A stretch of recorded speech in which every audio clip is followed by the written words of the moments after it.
Assalamualaikum warahmatullahi wabarakatuh. Perkenalkan, nama saya Wahyu Ramadan.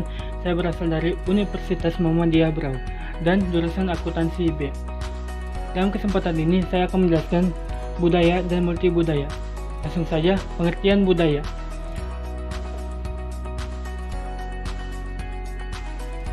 Budaya dalam bahasa Inggris sama artinya dengan kultur.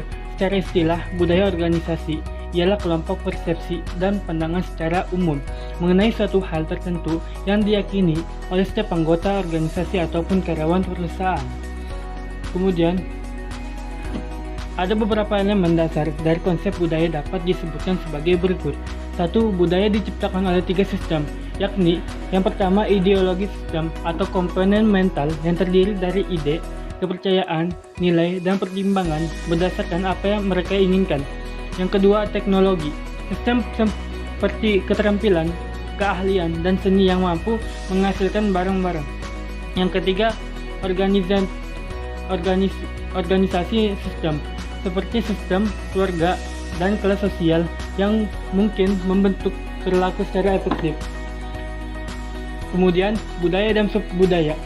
Budaya organisasi ialah sistem nilai kepercayaan yang berkembang di organisasi dan menjadi standar perilaku bagi anggotanya, yaitu ada observable culture, yakni budaya organisasi yang bisa diamati saat berada di organisasi itu sendiri, baik sebagai konsumen ataupun karyawan. Yang kedua, work culture, yakni keyakinan mengenai cara yang semestinya dalam bersikap di suatu organisasi. Kemudian ada budaya organisasi terbentuk dari sub-sub budaya para anggota organisasi itu sendiri. Yang pertama, subbudaya pekerjaan. Subbudaya pekerjaan, perusahaan menjalankan berbagai aktivitas melalui para anggotanya. Kedua, subbudaya rasial.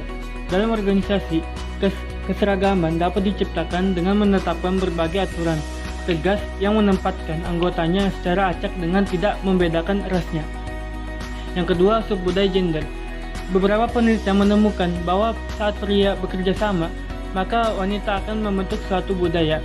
Hal tersebut akan menciptakan iklim yang kompetitif, sehingga mereka saling berupaya untuk menunjukkan kemampuannya.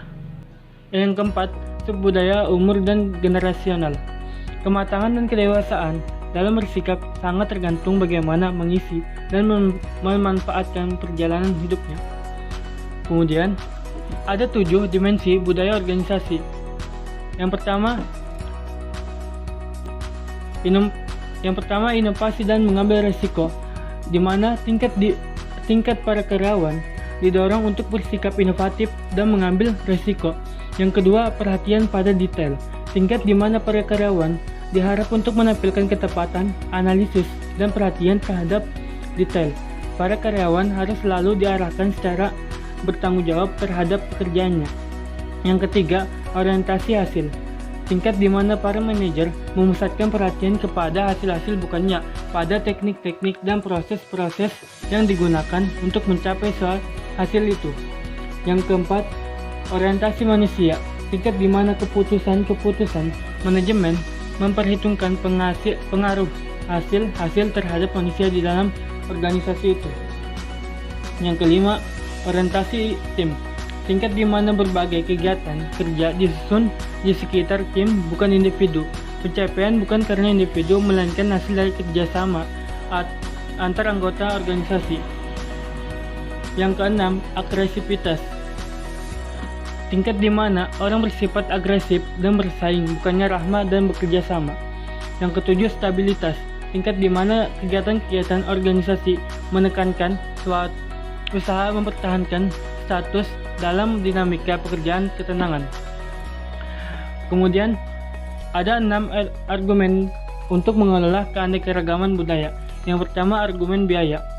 Argumen biaya, dengan semakin beranekaragamannya organisasi, biaya pekerjaan yang buruk dalam rata-rata pekerjaan akan bertambah.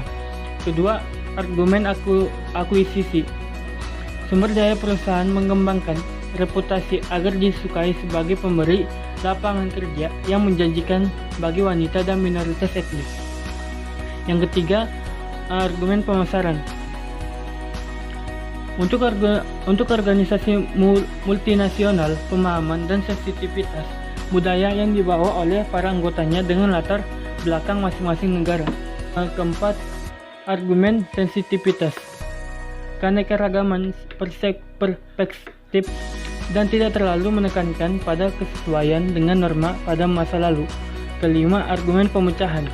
Masalah heterogenitas dalam keputusan dan pemecahan masalah kelompok mempunyai potensi menghasilkan keputusan yang lebih baik lewat perspektif yang lebih luas dan analisis isu kritis yang lebih lengkap. Argumen fleksibilitas. Naiknya likuiditas harus menciptakan fleksibilitas yang lebih besar untuk bereaksi pada perubahan lingkungan, yaitu reaksi yang harus tepat dan biaya lebih rendah. Sekian dari materi saya, yaitu budaya dan multibudaya. Saya ucapkan terima kasih. Assalamualaikum warahmatullahi wabarakatuh.